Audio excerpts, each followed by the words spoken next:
నాడు అశ్వత్థామ దగ్గర ఒక పరమ భయంకరమైనటువంటి అస్త్రం ఉన్నది. దాని పేరు బ్రహ్మశిరోనామకాస్త్రం. ఆ బ్రహ్మశిరోనామకాస్త్రం తన దగ్గర ఉన్నదని తన తండ్రి అయిన ద్రోణాచార్యుల వారు దానిని తనకి ఉపదేశం చేశారని అశ్వత్థామకి ఎనలేని అతిశయం. ఒకానొకప్పుడు కృష్ణ పరమాత్మ అంతటి వాడి దగ్గరికి వచ్చి ఓ మాట అడిగాడు. నా దగ్గర బ్రహ్మశిరోనామకాస్త్రం ఉంది, మా తండ్రి ఇచ్చాడు, నేను తలుచుకుంటే ఎంతటి విధ్వంసాన్నైనా సృష్టిస్తాను, నీ సుదర్శన చక్రాన్ని కూడా నాకు ఇమ్మన్నాడు. అంటే నవ్వి కృష్ణ పరమాత్మ సుదర్శన చక్రాన్ని అక్కడ పెట్టి తీసుకోమన్నాడు. ముందు ఎడం చేత్తో తీయబోయాడు, బలం సరిపోక కుడి చేత్తో తీయబోయాడు, తర్వాత రెండు చేతులతో తీయబోయాడు. ఆ చక్రం కదలలేదు. సరే, కొన్ని కానుకలు ఇచ్చి బహుమతులు ఇచ్చి ఇవి నువ్వు పట్టుకెళ్ళగలిగినటువంటి ఆయుధములు కావు, వెళ్ళమని పంపించేశాడు అశ్వత్థామని. అశ్వత్థామ యొక్క ప్రవృత్తి కృష్ణ పరమాత్మకి తెలుసు, మహాభయంకరుడు. ఇప్పుడు తన ప్రాణముల మీద ఆశతో దాక్కున్నాడు. కానీ భీముడు వెళ్ళి వెతికి పట్టుకుంటాడు. పట్టుకోగానే అపాండవం చెయ్యాలన్న కక్షతో ఉన్నాడు కదూ, నిన్న రాత్రి పాండవులు దొరకలేదు. ఇవాళ భీముడు కనపడగానే ఏ ఒకరు మరణించినా మిగిలిన వాళ్ళు బ్రతకరు. అందుకని భీముడు కనపడగానే అపాండవం కావాలి, పాండవులు ఉండకూడదు అని సంకల్పం చేసి అస్త్రప్రయోగం చేస్తాడు. అస్త్రములు ప్రయోగం చేస్తే ఎదురుగుండానే ఉండక్కర్లేదు, ఎక్కడ ఉన్నా వెతికి పట్టుకుంటుంది అస్త్రం. అందున అది బ్రహ్మశిరోనామకాస్త్రం, అత్యంత శక్తివంతమైన అస్త్రం. కాబట్టి అస్త్రప్రయోగం చేస్తాడు. కాబట్టి భీముడు ఒక్కడు వెళ్ళడం మంచిది కాదు, ఇప్పుడే బయలుదేరిపోయాడు. కాబట్టి అర్జున, మనం కూడా బయలుదేరదామని కృష్ణ పరమాత్మ అర్జునుణ్ణి ధర్మరాజుని కూడా తీసుకొని సాత్యకిని సహదేవుణ్ణి అక్కడ శిబిరాలకి రక్షణగా ఉంచి బయలుదేరి వెళ్ళాడు. కురుక్షేత్ర సంగ్రామ భూమి దగ్గరికి వెళ్ళి అక్కడ ఉన్నటువంటి పౌరుల్ని అడిగారు, అశ్వత్థామ ఇటుగా వచ్చాడా అని. అశ్వత్థామ, కృపాచార్యుడు, కృతవర్మ కూడా వచ్చారు. మిగిలిన ఇద్దరు చెరొక వైపు వెళ్ళిపోయారు. ఒక్క అశ్వత్థామ మాత్రం వ్యాసాశ్రమం వైపుకి వెళ్ళారు అన్నారు. వ్యాసాశ్రమం దగ్గరికి వెళ్ళేటప్పటికి నక్షత్రములతో కూడుకున్నటువంటి చంద్రుడు ఎలా ఉంటాడో అలా అనేక మంది విద్వాంసుల యొక్క సమూహం మధ్యలో వ్యాసుడు తపస్సు చేసుకుంటూ ఉన్నాడు. ఆ ఆశ్రమానికి కొంచెం దూరంలో అశ్వత్థామ తపస్సునందు కూర్చున్నవాడిలా తపస్సు చేస్తూ కూర్చున్నాడు. నిన్న రాత్రి ఎంత క్రౌర్యం, ఇవాళ ఏ స్థితి, ఏమైనా అర్థం ఉందా? పోనీ ఇది మనసులో మార్పు వచ్చి జరిగిందనుకోండి, పరమాత్మ కూడా ఆదరిస్తాడు. ఏదో తప్పు చేస్తే చేశాడు, కానీ చాలా పెద్ద మార్పు వచ్చింది అనుకుంటాడు. నిజానికి లోపల మార్పు రాలేదు, అలా కూర్చున్నాడంతే, అదో కపట వేషం. అంతకన్నా అనడానికి ఆస్కారం ఉండదు. తపస్సులో కూర్చున్నవాడిలా కూర్చునున్నాడు. ఇవన్నీ మనం జాగ్రత్తగా పరిశీలనం చేసుకుంటే మన జీవితంలో మనం అటువంటి పనుల జోలికి వెళ్లకుండా, క్రౌర్యమునకు వశపడకుండా బ్రతకవలసినటువంటి అవసరాన్ని చెప్తాయి. ఒక్కసారి కానీ మనిషికి కోపం ఎక్కువైపోయి ఆ కోపానికి వశపడిపోయాడా, ఇక ఏం చేస్తున్నాననేటటువంటి యుక్తాయుక్త విచక్షణ ఉండదు. అందుకే ఒక నిర్ణయం చేసేటప్పుడు తొందరపడుతున్నామేమో అని అనుమానం ఉంటే కాసేపు ఆపేయడం మంచిది. మనం కోపంతో నిర్ణయం చేస్తున్నామేమో అని అనుమానం ఉందనుకోండి, ఆ నిర్ణయాన్ని అప్పటికి చేయకూడదు. అందుకే రామాయణంలో హనుమ ఒక మాట చెప్తారు, క్రుద్ధ పాపం న కుర్యాత్క క్రుద్ధో హన్యాద్గురూనపి క్రుద్ధ పరుషయా వాచ నరం సాధు నధిక్షిపేత్ యథోరగస్త్వచం జీర్ణాం సవై పురుషముచ్యతే అంటారు. పాము తన కుబుసాన్ని తానే వదిలిపెట్టేసినట్టు తనకొచ్చిన కోపాన్ని తాను పరిశీలించుకుని వదిలిపెట్టిన వాడెవరో వాడు ధన్యాత్ముడు. తప్ప కోపం రాకూడదని ఎక్కడా చెప్పలేదు, కోపం రావాలి. కోపం రాకపోతే వ్యవస్థని చక్కబెట్టలేరు. కానీ కోపమునకు వశపడిపోకూడదు. కోపానికి మీరు వశపడిపోలేదు అని గుర్తేమిటంటే, మీరు చేసేటటువంటి వివేచనలు, మీరు చేసేటటువంటి ఆలోచనలు ఉద్రేకం ఉండదు, పరిశీలనం ఉంటుందంతే. ఆ పరిశీలనమునందు నిలదొక్కున్నంత కాలం, ఆ హద్దు దాటిపోనంత కాలం మనిషి స్వస్థతతో ఉంటాడు. కాదని క్రోధమునకు వశపడిపోయాడు అనుకోండి, ఏమి చేస్తున్నాడన్న దానితో ఇక సంబంధం ఉండదు, అదొక ఉగ్రభూతం అయిపోతాడంతే. చేసినప్పుడు సంతోషంగా ఉంటుంది, చేసేస్తాడు. కానీ తరువాత మాత్రం జీవితం చాలా భయంకరంగా ఉంటుంది. చేసిన తప్పిదం క్రోధం వచ్చి ఒక్కసారి చేయడం తేలిక, కానీ ఆ తరువాత జీవితం అంతా కూడా ఎంత విచారించినా ఉపయోగం ఉండదు. అందుకే మనిషి మొట్టమొదట పరిశీలించుకోవలసింది అసూయని. ఆ అసూయ కానీ లోపల ప్రబలింది అంటే అసూయలోంచి ఖచ్చితంగా అవతల వాణ్ణి పాడు చేద్దామనేటటువంటి ఒక పరమ భయంకరమైన ఆలోచనతో కూడుకున్నటువంటి ప్రణాళిక, కుతంత్రము, కుట్ర, క్రోధము విజృంభిస్తాయి. దాని చేత ఎంతటి పాపానికైనా సమకడతాడు. అశ్వత్థామ వృత్తాంతం మనకి దీన్నే చెప్తుంది. వెళ్ళి తపస్సులో కూర్చున్నటువంటి వాణ్ణి భీముడు చూశాడు. నిన్న రాత్రి నిద్రపోతున్న పిల్లల్ని సంహరించి ఏమీ తెలియని వాళ్ళ వచ్చి తపస్సుకి కూర్చున్నవాడిలా కూర్చున్నావా, లేచి ధర్మయుద్ధానికి రమ్మన్నాడు. ఈలోగా కృష్ణార్జునులు కూడా వచ్చారు. సాధారణంగా భారతాన్ని మీరు పరిశీలనం చేస్తే మీకు ఒక విశేషం కనపడుతుంది. కృష్ణుడు ఎప్పుడైనా వ్యవస్థలో ప్రమాదకరమైన సన్నివేశం ఏర్పడినప్పుడు చక్కపెట్టడానికి వెడతాడు. కృష్ణుడు అక్కడ లేడనుకోండి, వ్యాస భగవానుడు ఎడతాడు. వ్యాస భగవానుడు రాలేదనుకోండి, కృష్ణ భగవానుడు చక్కపెడతాడు. కృష్ణుడు ఉండగా వ్యాసుడు రావలసిన అవసరం సాధారణంగా ఉండదు. వ్యాసుడుండగా కృష్ణుడు రావలసిన అవసరం సాధారణంగా ఉండదు. ఇద్దరూ మహాభారతానికి 2 చక్రాలై నడిపిస్తారు. కానీ ఈ సన్నివేశంలో కృష్ణుడు అర్జునుణ్ణి ధర్మరాజుని కూడా తీసుకుని వచ్చాడు. వెంటనే అశ్వత్థామ ఉత్తరక్షణం లేస్తూ మళ్ళీ క్రోధం విజృంభించింది. నన్నేం చేసేస్తారో అన్న బాధలో ఒక క్షణం ఆలోచించకుండా, కనీసం అవతల వాళ్ళు మాట్లాడే అవకాశం ఇవ్వకుండా అపాండవమగుగాక అని సంకల్పం చేసి బ్రహ్మశిరోనామకాస్త్రాన్ని విడిచిపెట్టేశాడు. అస్త్రాన్ని విడిచిపెట్టడానికి పక్కన ఆయుధం ఉండక్కర్లేదు. అస్త్రము అంటే మంత్రశక్తితో పనిచేస్తుంది. రామాయణంలో ఓ గడ్డిపరక మీద బ్రహ్మాస్త్రాన్ని సంధిస్తాడు రామచంద్రమూర్తి. అలాగే అశ్వత్థామ కూడా ఒక రెల్లు గడ్డి పరక మీద బ్రహ్మశిరోనామకాస్త్రాన్ని అభిమంత్రించి విడిచిపెట్టాడు. ఆ అస్త్రం భయంకరమైనటువంటి స్వరూపంతో అర్జునుడి మీదకి వెళ్ళిపోతోంది. అంటే పాండవులందరినీ తెగటార్చేస్తుంది. పాండవులు ఏమిటి? పాండవ సంతతి అన్నది ఇక భూమి మీద ఉండదు. అపాండవం, పాండవుల నలుసు అన్నది ఉండడానికి వీల్లేదు. మరి కౌరవులందరూ వెళ్ళిపోయారుగా, అది కక్ష ఆయనకి. అపాండవం అయిపోవాలని వేసేశాడు బ్రహ్మశిరోనామకాస్త్రం. వెంటనే కృష్ణ పరమాత్మ చూసి అన్నాడు, అర్జున, ఇది పరమ భయంకరమైనటువంటి అస్త్రం. మీ అన్నదమ్ములు 5గురిని కూడా తుదముట్టించేస్తుంది. అక్కడతో ఆగదు. పాండవ సంతతి కూడా మిగలదు. కాబట్టి వెంటనే ఈ అస్త్రాన్ని నువ్వు నిరోధించాలి అంటే వేరొక అస్త్రం పనిచేయదు. నువ్వు కూడా బ్రహ్మశిరోనామకాస్త్రాన్ని ప్రయోగించాలి. అటువంటి అస్త్రం ఒక్కటి వేస్తేనే యావత్ భూమి తల్లడిల్లిపోతుంది. మనం ఈ మధ్య కాలంలో 1942లో జరిగిన 2వ ప్రపంచ యుద్ధ కాలంలో ఉపయోగించబడినటువంటి అనేకమైన మారణాస్త్రముల గురించి వింటే 1942లో జపాన్లో ఉన్న హిరోషిమా నాగసాకీల మీద వేసినటువంటి అణుబాంబు యొక్క ప్రభావం ఇప్పటికీ పోక అక్కడ అంగవైకల్యంతో రోగాలతోటి జనులు ఉద్భవిస్తారు అంటే, అక్కడ పుడుతూ ఉంటారు అంటే, ఈ కాలంలో శాస్త్రవేత్తలు కనిపెట్టినటువంటి అనేక రకములైన మారణాయుధాలే అంత శక్తివంతములై ఉంటే ఇక మంత్రపూరితములైనటువంటి అస్త్రములు ఎంత శక్తిని ప్రభవింపచేస్తాయి? భూమి తల్లడిల్లిపోయి పర్వతములు గూర్నిల్లి సముద్రములు తిరుగుడు పడిపోతాయి ఒక బ్రహ్మశిరోనామకాస్త్ర ప్రయోగానికి. అటువంటిది అశ్వత్థామ ప్రయోగించాడు కాబట్టి కృష్ణుడు అర్జునుడిని ప్రయోగించమన్నాడు. ఇప్పుడు 2 బ్రహ్మశిరోనామకాస్త్రములు ఒకదానిదొకటి ఢీకొనాలి. వెంటనే కృష్ణ పరమాత్మ చెప్పాడంటే శాసనం అర్జునుడికి. రథం దిగి తన గురువు అయినటువంటి ద్రోణాచార్యుల వారికి నమస్కారం చేశాడు. అస్త్రముల యొక్క మంత్రములకు అధిదేవతలైనటువంటి వారందరినీ స్మరించి వారికి నమస్కారం చేశాడు. మా పాండవులందరికీ కూడా క్షేమమగుగాక, మా అన్నదమ్ములు 5గురు కూడా కుశలముగా ఉండెదరుగాక అని సంకల్పం చేసి తాను కూడా బ్రహ్మశిరోనామకాస్త్రాన్ని విడిచిపెట్టాడు. ఇప్పుడు ఎంత విచిత్రమైన పరిస్థితి ఏర్పడిందంటే, కృష్ణుడు ఉండగా ప్రళయకాలం ఏర్పడినంత భయంకరమైన పరిస్థితి ఏర్పడింది. ఎందువల్ల?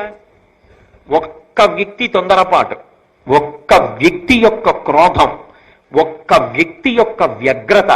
కృష్ణ పరమాత్మ అంతటి వాడు కూడా నువ్వు అస్త్రప్రయోగం చెయ్యకు అని చెప్పడానికి అవకాశం లేదు. పాండవుల్ని కాపాడాలి, ధర్మాత్ములు పోతే. అలాగని చెప్తే వింటాడా అశ్వత్థామ? వద్దురా, నీ అస్త్రాన్ని ప్రయోగించకు అని చెప్పడానికి అవకాశం లేకుండా వదిలిపెట్టేశాడు.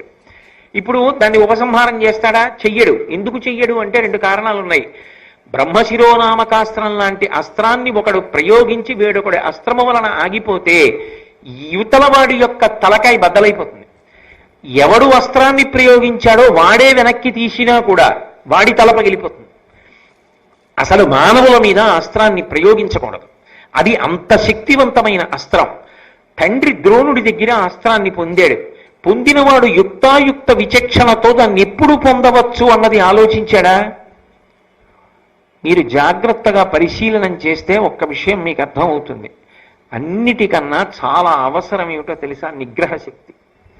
నిగ్రహం అనేటటువంటిది లేకపోతే మీ చేతికి అందినటువంటి ఎంత చిన్న ఉపకరణమైనా మీకు సమాజమునకు కూడా ప్రమాదహేతువే. నేనన్న మాట మీరు బాగా పట్టుకున్నారో లేదో. ఒక సెల్ ఫోన్ చాలు ప్రమాదాన్ని సృష్టించడానికి. 2 చక్రాల వాహనం మీద వెడుతూ నీకు ఎవరైనా ఫోన్ చేస్తే మెడ తెగిపోయిన కోడి పెట్టలా భుజం మీద పెట్టుకుని ఇలా మాట్లాడుతూ నువ్వు దాన్ని నడపక్కర్లేదు. నువ్వు నిజంగా అంత అవసరం, అది ఎవరు చేశారో చూడాలని అనుకుంటే, ఏదైనా ముఖ్యమైన వాళ్ళు మాట్లాడతారేమో అని అనుమానం ఉంటే రహదారికి పక్కన ఆపి చూడొచ్చు. లేదా నువ్వు గమ్యాన్ని చేరుకున్న తర్వాత తీసి చూస్తే ఎవరు చేశారో అందులో ఉంటుంది, నువ్వు మళ్ళీ తిరిగి చెయ్యొచ్చు. ఇది కాదని 2 చక్రాల వాహనం మీద వెడుతూ సెల్ ఫోన్ చెవి దగ్గర పెట్టుకుంటే అది సాంకేతికమైన పరిజ్ఞానం తప్ప, సెల్ ఫోన్ వాడడం తప్ప, సెల్ ఫోన్ వాడేవాడికి యుక్తాయుక్త విచక్షణ నిగ్రహము లేకపోవడం కారణమా? ఎక్కడ ఏది వాడాలో ఎప్పుడు వాడాలో వాడికి చేత కాదు. ఆ విజ్ఞత లేని వాడి చేతికి చిన్న ఉపకరణం వచ్చినా అది ప్రమాదమే. అందులో ఓ కెమెరా ఉందనుకోండి, అవతలవాడిని ఒకసారి మనం చిత్రం తీసుకోవాలి అంటే వాళ్ళ అనుమతి అడగాలి. అది మర్యాద. అక్కర్లేదు, మన దగ్గర సెల్ ఫోన్ ఉంది కాబట్టి ఫోటో తీసేయడమే. అలా తీయచ్చా? ఆయన ఫోటో తీసుకునే ముందు ఆయన అడగాల, అయ్యా మిమ్మల్ని ఒక్క ఫోటో తీసుకోవచ్చా అని. మర్యాద కదూ, అడగాల? అక్కర్లేదు. మన దగ్గర సెల్ ఉంది, కెమెరా ఉంది కాబట్టి ఆయన ఏం చేస్తున్నా మనం ఫోటో తీసుకోవచ్చు. ఏది వివేకం ఎక్కడుంది? ఆఖరికి ఆయన ఏ పూజకో వెడదామని చెప్పి చొక్కా బనీను విప్పుకుంటూ ఉంటే కూడా ఫోటో తీయచ్చు. అప్పుడు సెల్ ఫోన్ తప్ప, మన యందు వివేకం లేకపోవడం తప్ప. మోటార్ సైకిల్ది తప్పు కాదు. కాకినాడ వీధుల్లో సాయంకాలం వేళ వడగాట్పు తగ్గిన తరువాత పెద్దవాళ్ల దగ్గర నుంచి బయటికి వస్తారు. వచ్చినప్పుడు 80 కిలోమీటర్ల వేగంతో పుట్టలోంచి పైకొచ్చిన పావుల్లో మిరికిలి తిరుగుతూ వెళ్ళమని నీకు ఎవడు చెప్పాడు? మోటార్ సైకిల్ తప్ప, తొక్కుతున్న నీది తప్ప. యుక్తాయుక్త విచక్షణ మనిషి మరిచిపోతే ఎంత చిన్న విషయం నీ దగ్గర ఉన్నా అది నీకు కాదు ప్రమాదం, సమాజమునకు ప్రమాదం.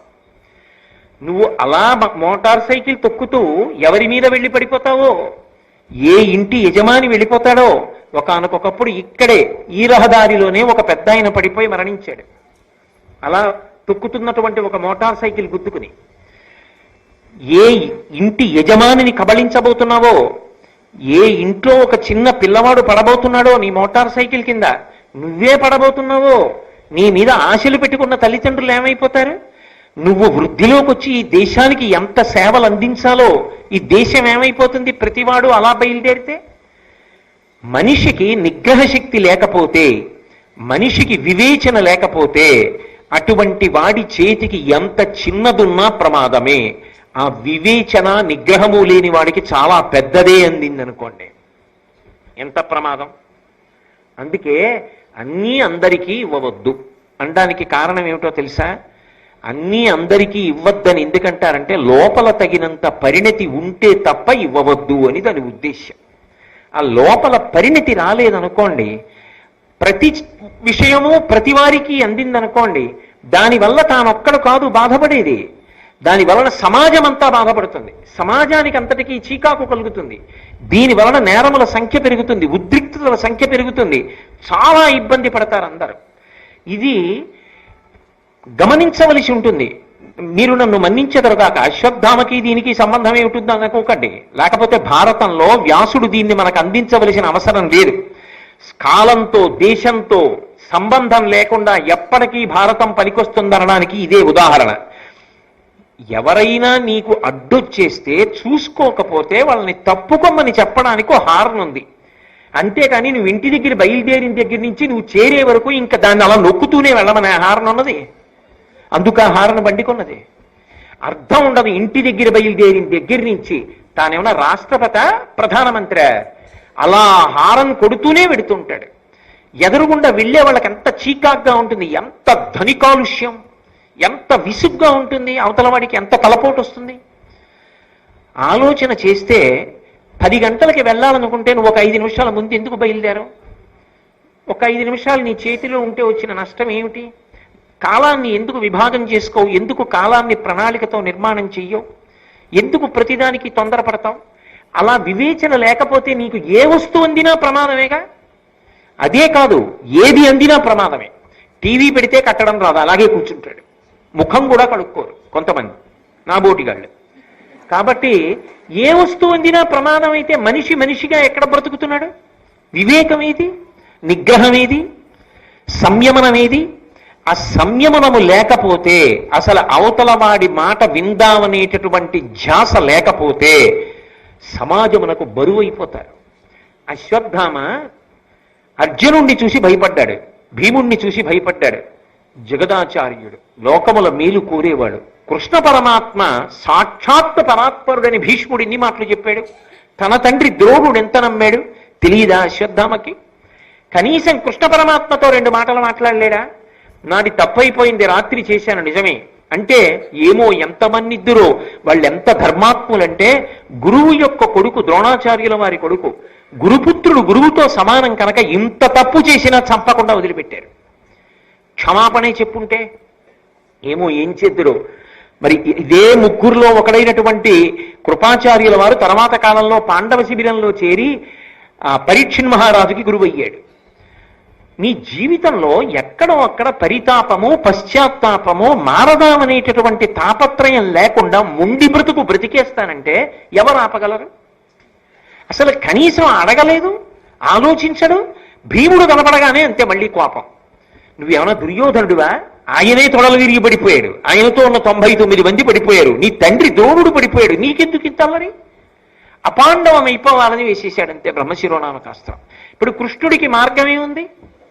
అందుబాటులో ఉన్నాడు అర్జునుడు, పక్కన ఉన్నాడు ధర్మరాజు గారు, అక్కడే ఉన్నాడు భీముడు. వాళ్లే పడిపోతే ఇంకా పాండవులు ఎందుకు? అవతల ఉప పాండవులు వెళ్ళిపోయారు నిన్న రాత్రి. ముందు ధర్మాత్ములు తనని ఆశ్రయించిన వాళ్ళని రక్షించుకోవాలి. ఆ అస్త్రాన్ని ఢీకొనాలంటే మళ్ళీ బ్రహ్మశిరోనామకాస్త్రాన్నే ప్రయోగించాలి, ఇంకొక విధి లేదు.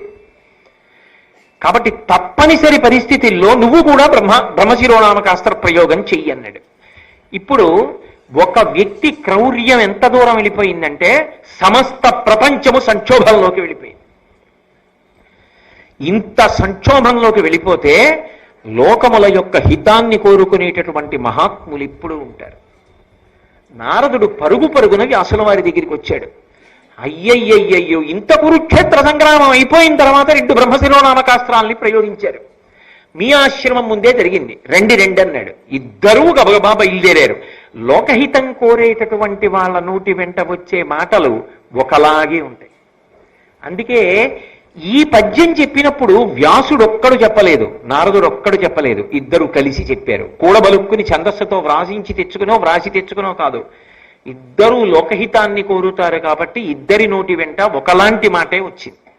వాళ్ళు అన్నారు, పలువురు మహాస్త్రవిత్తములు అలగు భుజా వీర్య శౌర్యులవని జనిరి వారలు దీనిని ప్రయోగించట కలిగినే మానవులపై అకల్మషులారా.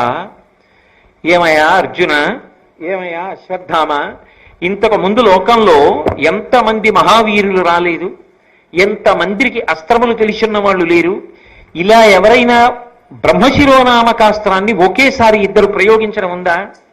మనుష్యుల్ని పాడు చెయ్యాలని ఒకడు ప్రయోగించడం, రక్షించుకోవడానికి ఇంకొకడు ప్రయోగించడం ఉంటుందా? ఇలా చెయ్యొచ్చా? లోకముల గురించి ఆలోచించవలసిన అవసరం లేదా? ఎంత పెద్ద ఉత్పాతములు ఉత్పల్లితున్నాయో చూడండి. కాబట్టి అర్జున, నువ్వు నీ అస్త్రాన్ని ఉపసంహారం చేసేసేయ. ఆయన పరమధర్మాత్ముడు. నిజానికి బ్రహ్మశిరోనామకాస్త్రాన్ని ఒకసారి ప్రయోగించిన తరువాత వెనక్కి తీశారనుకోండి, ఉపసంహారం చేస్తే దానికి తగిన ఆహారం దొరకలేదు కాబట్టి ఎవరు ప్రయోగించి ఉపసంహారం చేశాడో వాడి తల బదలు కొట్టేస్తున్నారు. కాబట్టి ఇప్పుడు ఎవరికి ప్రమాదం? అర్జునుడికి ప్రమాదం.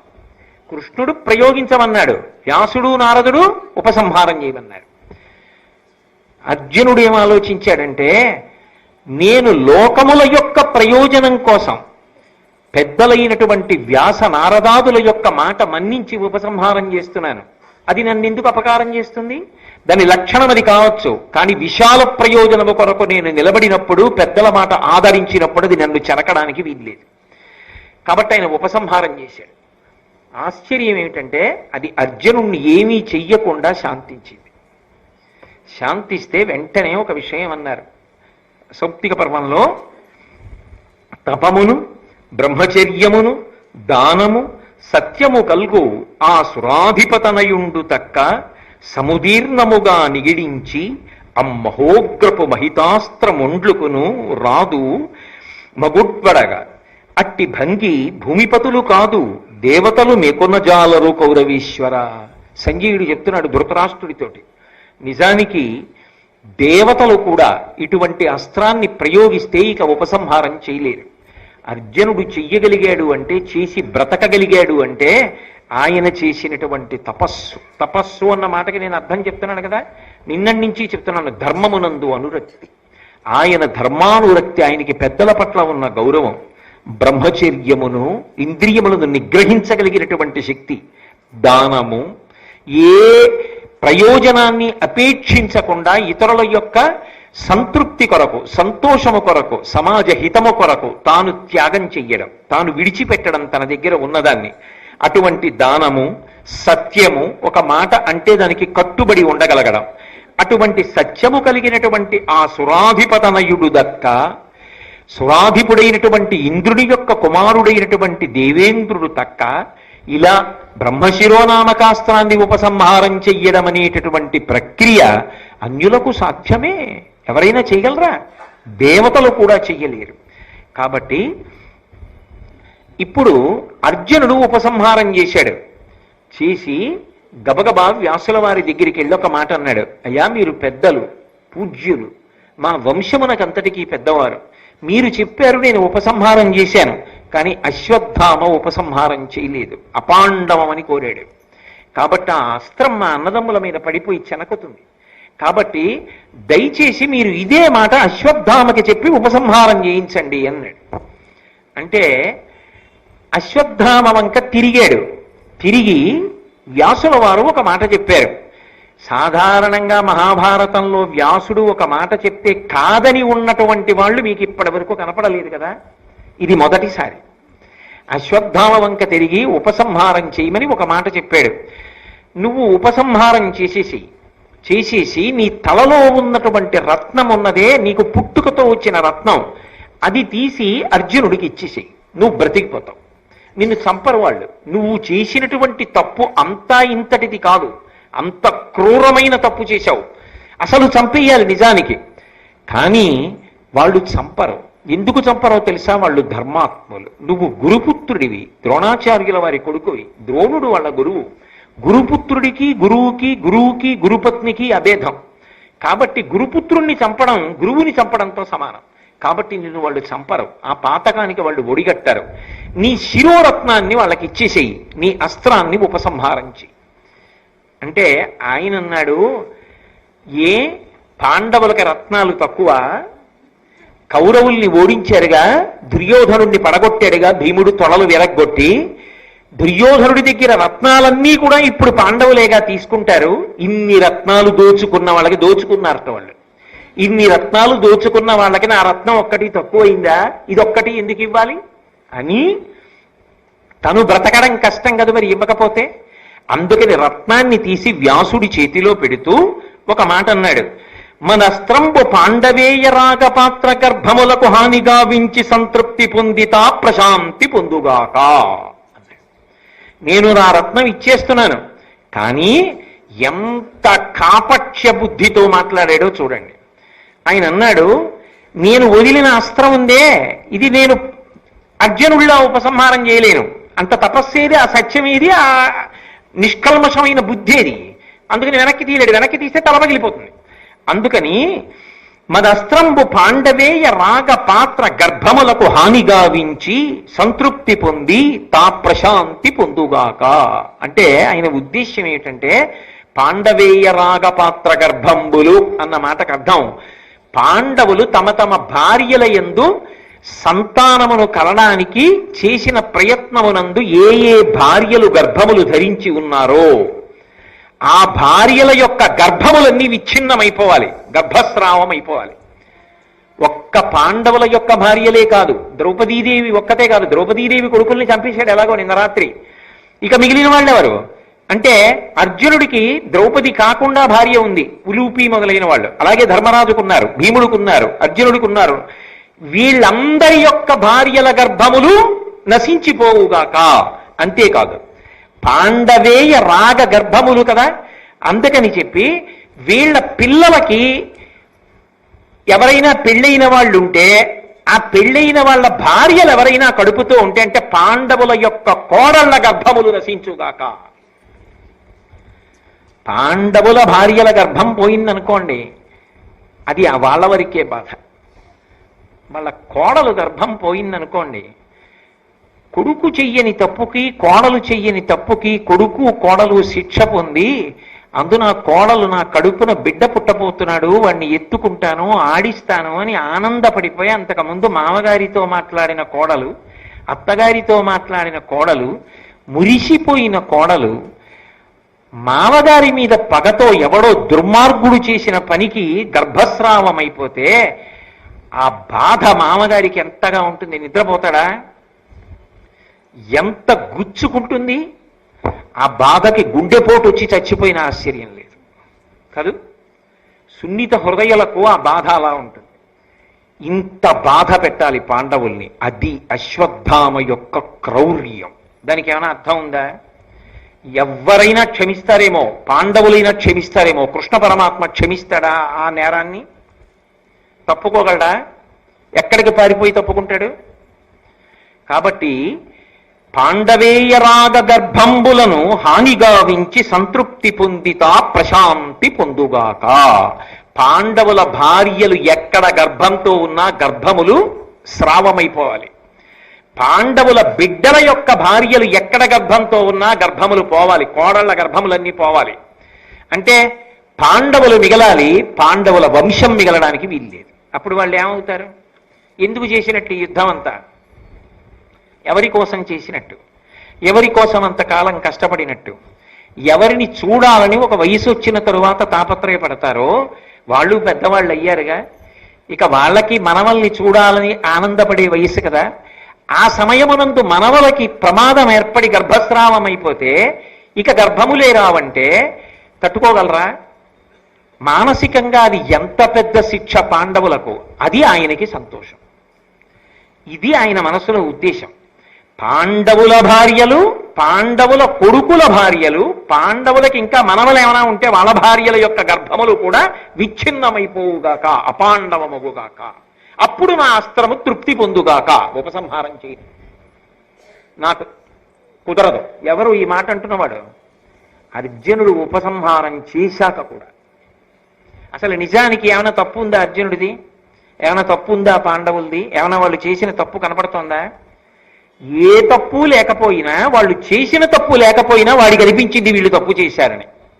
వాడికి అనిపించింది కాబట్టి శిక్ష వేసేశాడు. ఎంత దారుణం! ఎవ్వరూ పట్టించుకోకపోవచ్చేమో, పరమేశ్వరుడు మాత్రం పట్టించుకోకుండా వదిలిపెట్టాడు కాదు. అదే జరుగుతుంది. కాబట్టి ఇప్పుడు ఈ మాట అన్న తర్వాత వ్యాసుల వారు చటుక్కుని అందుకున్నారు. అందుకని ఆయన అన్నారు, అనవిని కృష్ణద్వైపాయనుడు అట్టులు చేయుము ఒంటి కాసపడకుమి అని పలుక, ఆ పలుకంగనియను తన పలుకు తప్పుగా అతడు మదిన్. వెంటనే వ్యాసుల వారు అన్నారు, అక్కడతో తృప్తిపడు. అంటే ఆయన ఉద్దేశ్యం ఏమిటి? పాండవేయ రాగపాత్ర గోడల ముందు అసలు ఏ తప్పు చేశాడని ఆయన అలా నిలబడాలి? వీళ్ళు ధర్మానికి కట్టుబడినందుకు అలా నిలబడాలి. కాబట్టి వాళ్ళ కోడళ్ల గర్భములు స్రావం అవ్వడానికి అంగీకరించారు. పాండవుల యొక్క భార్యల గర్భములు స్రావం అయిపోతాయి. ఈ అస్త్రానికి ఫలితం ఉండాలి కాబట్టి నేను ఉపసంహారం చేయలేను అంటే తెలుసంటావా? నీ క్రౌర్యానికి అంతవరకు భోజనం పెట్టేస్తాం. పోని పాండవేయ రాగపాత్ర గర్భంబులు విచ్ఛిన్నమగుగాక, దాని చేత నీ అస్త్రము సంతృప్తి పొందుగాక, అది దాటకుసుమా అన్నాడు. వెంటనే అశ్వత్థామకు అర్థమైంది వ్యాసుడు ఎక్కడ పట్టుకున్నాడు. ఎందుకనంటే ఉప పాండవుల్ని చంపేశాడుగా, వంశానికి ఎవరు? ఇంకా ఇప్పుడు ఉత్తరం ఒక్కతే గర్భంతో ఉంది. ఉత్తరా గర్భమునందు ఒక్క పిల్లవాడు పెరుగుతున్నాడు అంటే ఆ పిల్లవాడిని చంపేస్తాడనమాట. అది అర్జునుడి యొక్క కోడలి గర్భము స్రావమైపోవాలి. ఎందుకంత కక్ష అర్జునుడి మీద అంటే ఆ అర్జునుడు కదా మరి యుద్ధంలో నిలబడి శత్రువుల్ని ఎక్కువ మందిని తెగటార్చాడు. ఆయన ఎందుకు తెగటార్చాడు? ధర్మం కోసం తెగటార్చాడు. ఆయనే స్వార్థం కోసం తెగటార్చలేదు, ధర్మం కోసం తెగటార్చాడు. ధర్మం కోసం నిలబడిన వాడి మీద అధర్మాత్ముడికి ఎందుకు కక్ష ఉంటుందంటే కారణం ఉండదు, ఇదే ఉంటుంది. అసూయ చేత క్రోధము చేత ఉంటుంది తప్ప వేరు కారణాలు ఉండవు. దానికి వాడే క్రోధం, వాడే తీర్పు, వాడే నేరం, వాడే ఏదైనా చేసేస్తాడంతే.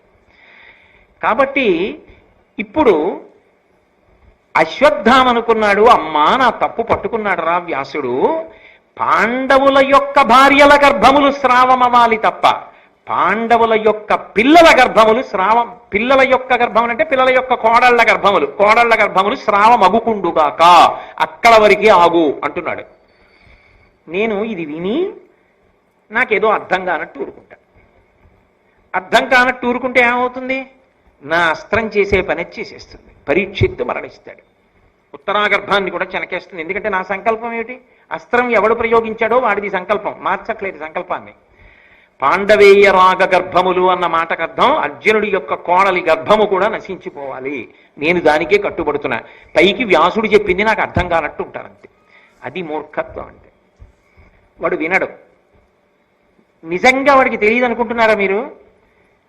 వాడికి తెలుసు ఇందులో తప్పు లేదని, కానీ వాడు తప్పు ఉన్నట్టుగా వాదిస్తాడు, తప్పు ఉన్నట్టుగా మాట్లాడతాడు. ఎందుకంటే వాడికి క్రౌర్యం ఉన్నది, మౌఢ్యం ఉన్నది, రాక్షసత్వం ఉన్నది. అంతే అశ్వత్థామతత్వం. కాబట్టి ఇప్పుడు వ్యాసుడి మాటని అర్థం చేసుకున్నట్టు కాకుండా అర్థం కానట్టు ఊరుకొని ఉత్తరాగర్భము నశించిపోవాలని మనసులో సంకల్పం చేశాడు. అంటే ఇది మానసికంగా ఒక పెద్ద శిక్ష వేయడానికి సిద్ధపడుతున్నాడు. పాండవులు ఉండాలి, ఉత్తరాధికారులు లేని దేనికి చేసినట్టు యుద్ధం? ఉత్తరాధికారులు లేకుండా చేయాలి. వెంటనే ఈ కాఠిన్యాన్ని, ఈ క్రౌర్యాన్ని, ఈ అర్థం పర్థం లేని స్థితిని కృష్ణ పరమాత్మ తట్టుకోలేకపోయాడు. ఆయన వెంటనే రథం దిగి అన్నాడు, నువ్వు పాండవేయ రాగ గర్భములను చెనకవద్దని వ్యాసుడు చెప్తున్నా వినకుండా నేను అలా అనుకోవట్లేదని మనసులో అనుకుంటున్నావు, నాకు తెలియదు అనుకుంటున్నావు. నాకు అన్నీ తెలుసు.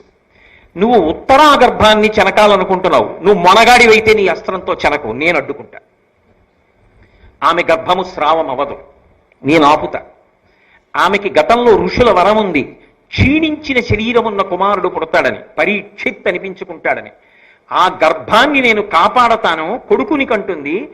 ఆ కొడుకు కృపాచార్యుల వారి శిక్షణలో దాన ధర్మములు చేసి యజ్ఞయాగాదులు చేసి ఈ భూమినంతటినీ పరిపాలించి పాండవుల యొక్క వారసుడుగా నిలబడి వాళ్ళ కీర్తి ప్రతిష్టలు నిలబెట్టగలిగిన వాడు అవుతాడు. ఆయన కొడుకు జనమేజయుడు ఈ భారతాన్నంతటినీ వింటాడు. లోకమంతా వింటుంది నువ్వు చేసిన తప్పిదాన్ని అశ్వత్థామ. కాబట్టి నేను ఆ గర్భాన్ని కాపాడతాను. ఏది? నేను ఉపసంహారం చేయనంటున్నావుగా, చెనకు చూస్తాను నీ అస్త్రంతో. నీ అస్త్రము గొప్పో నా శక్తి గొప్పో చూడన్నాడు. అంటే నవ్వాడు అశ్వత్థామ. ఇంత కృష్ణ పరమాత్మని నవ్వి అర్జున మిత్రమా అని పిలిచాడు. ఎంత ఎగతాళ్ళో చూడండి. మూర్ఖత్వానికి, రాక్షసత్వానికి, క్రోధానికి హద్దే ఉంటుందండి. అర్జున మిత్రమా, అర్జునుడి యొక్క కోడలి గర్భాన్ని కాపాడుతానంటున్నావుగా, కాపాడుకో చూస్తాను నా అస్త్రం నుంచి అన్నాడు. ఇంత కృష్ణుడికి, ఇంత దైవానికి, ఇంత పరిపూర్ణావతారానికి ఒళ్ళు మండిపోయింది. మండిపోదండి అధర్మానికి? మండిపోయి ఆయన అన్నాడు, నువ్వు ఒళ్ళు మండిపోయి తగలబడిపోతున్నంత బాధతో 3000 సంవత్సరములు ఈ భూమి మీద నిస్సహాయుడిగా తిరుగు. చిరంజీవిత్వం ఉందిగా, అలా అనుభవించా చిరంజీవిత్వాన్ని. 3000 సంవత్సరములు నిస్సహాయుడవై ఉండాలి. నీ ఒళ్ళంతటి నుంచి కూడా దుర్గంధభూయిష్టమైన నెత్తుటి కంపు వస్తూ ఉండాలి. ఆహారము దొరకక మండిపోతున్న ఒంటితో 3000 సంవత్సరములు ఏకాకివై తిరుగువు అన్నాడు. నేను కాపాడతానో లేదో పరీక్షిత్తుని చూసుకో, తిరుగుతుంటావుగా, చూడు కాపాడతానో లేదో. నువ్వు అక్కడ అలా తిరుగుతుంటావు, ఇక్కడ పరీక్షిత్తు రాజ్యం చేస్తాడు, నీ అస్త్రం ఏమవుతుందో చూద్దుగానే అన్నాడు. భాగవతంలో చెప్పారుగా. అందరూ మరణిస్తాడనుకుంటే మహానుభావుడు కృష్ణ పరమాత్మ అలవోకగా గర్భంలోకి ప్రవేశించి ఆ పిల్లవాడిని కాపాడాడు, అస్త్రం నుంచి కాపాడాడు. కాబట్టి ఎవరు నన్ను కాపాడిన వాడని బయటికి వచ్చాక అందరినీ పరీక్షగా చూసేవాట, ఎవరా శంఖచక్ర గదా పద్మములతో ఉన్నవాడని పరీక్షగా చూశాడు. కాబట్టి పరీక్షిత్ అయ్యాడు ఆయన. భగవంతుడి మాట నిలబడిందా లేదా? అకారణ క్రౌర్యానికి, అకారణ క్రోధానికి, మూర్ఖత్వానికి వెళ్ళిపోయిన అశ్వత్థామ ఏమైపోయాడు భగవంతుడి చేతిలో? ఏమైంది ఆయన చిరంజీవిత్వం? ఇది ఒక మనిషి ఎలా బ్రతకాలో నేర్పేటటువంటి ప్రధానమైనటువంటి అంశం భారతంలో. వెంటనే వ్యాసుడు అన్నాడు, కృష్ణ పరమాత్మ ఏ శాపవాక్కునిచ్చానో ఆ శాపవాక్కు పరిపూర్ణంగా నీకు తగినదేరా బ్రాహ్మణాథమా, నువ్వు అలాగే బ్రతుకు అన్నాడు. వ్యాసుడు ఏం చేశాడండి మధ్యలో? ఇప్పటి వరకు మీరు భారతంలో వ్యాసుడి గౌరవాన్ని విన్నారు. అశ్వత్థామ వ్యాసుడి వంక తిరిగి అన్నాడు, ఇక పైన నీకు కూడా శాపం ఇస్తున్నాను. తగుదురమ్మా అని వచ్చి మొట్టమొదట నువ్వే కదా పెద్దరికం మొదలుపెట్టావు, నీకు శాపం ఇస్తున్నాను, నువ్వు మనుష్యులందరిలో ఉండు అన్నాడు.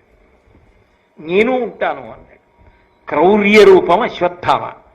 మనుష్యుల యందు మంచి మాట, తత్వ సంబంధమైనటువంటి విశేషం, ఇతరుల మనసుకి శాంతి పొందేటట్టుగా వకారయకార సకారములతో కలిసి అమృతతత్వమైనటువంటి భగవత్ సంబంధమైన విశేషములను వాక్కులుగా వాయురూపంగా చెప్పగలిగినటువంటి తత్వం వ్యాసతత్వమై అందరి యందు నిలబడింది. అందుకే ఇప్పటికీ ఏ పండితుడు పీఠం పెట్టి చెప్పినా దాన్ని వ్యాసపీఠము అంటారు. వ్యాసపీఠం అయింది. అందుకే వ్యాస పౌర్ణమి, గురు పౌర్ణమి అని వ్యాస పౌర్ణమి నాడు వ్యాసుడికి నమస్కరించి గురువులందరిలో కూడా వ్యాస భగవానుణ్ణి చూసి నమస్కారం చేస్తారు. అందుకని అశ్వత్థామ శాపం ఇచ్చినా మహాత్ములను అది ఏ విధంగా చెనకుతుంది కనుక ఆయనకి జరిగే నష్టం ఏమిటి? కానీ అసలు ఆయన క్రౌధానికి ఇష్టమైనటువంటి నెత్తుటి కంపు ఒంటికి కడుతుండగా నిస్సహాయుడై తిరిగాడు. దీనివల్ల ఏమైందంటే ప్రాణులను చంపడానికి అస్త్రప్రయోగం చేశాడు. పాండవులు మానసికంగా ఏడవడానికి కావలసినంత ప్రణాళిక వేసి పెద్ద తప్పు చేశాడు. మరి కొడుకుల్ని చంపాడుగా, దానివల్ల వాళ్ళు మానసికంగా బాధపడ్డారుగా. మానసికంగా శారీరకంగా కూడా బాధపడడానికి యోగ్యమైన రీతిలో శాపం ఇచ్చాడు. 3000 సంవత్సరములు ఒళ్ళు మండిపోతుండగా తిరగాలి, కాలిపోతున్న ఒంటిలా ఉంటుంది. 3000 ఏళ్లు తిరగాలి. శరీరానికి బాధేనా?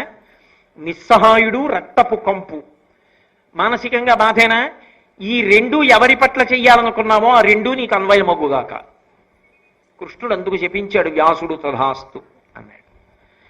ఇలా సౌప్తిక పర్వంలో ఒకానొకప్పుడు వ్యాసుడు, కృష్ణుడు, నారదుడు వచ్చి ఆపితే తప్ప కొంత జరగవలసిన నష్టం జరిగిపోయిన తరువాత మాత్రమే లోకములను కాపాడగలిగినంత భయంకరమైన స్థితి ఒక్క వ్యక్తికి ఉన్నటువంటి మౌఢ్యం వల్ల ఏర్పడింది. ఇది వ్యాస భగవానుడు సాధించినటువంటి పరమోత్కృష్టమైన విజయం. ఎందుకండి అంటే తాను శాపం పొందినా కూడా చటుక్కున అశ్వత్థామ హృదయాన్ని గ్రహించి పాండవుల కోడళ్ళకి అన్వయం అవ్వదు అని ఆపాడు. కృష్ణుడు గ్రహించి నేను కాపాడతాను అని పరీక్షిత్తుని కాపాడాడు. ఇది వ్యాసుడు చేసినటువంటి అనితర సాధ్యమైనటువంటి మహాప్రయోజనం భారతంలో. దానికోసం శాపాన్ని పొందడానికి కూడా ఆయన వెనకడుగు వేయలేదు. అంటే లోకహితం కోసం అవసరమైతే తాను శాపవాక్కుని పొందాడు. అంతటి మహనీయుడు వ్యాసుడు. అటువంటి వ్యాసుడికి నమస్కరించకుండా ఉండడం సాధ్యమా? అటువంటి వ్యాసుడి పేరెత్తేటప్పటికి గౌరవించకుండా నిలబడగలమా భారతీయులం? అంతటి మహితా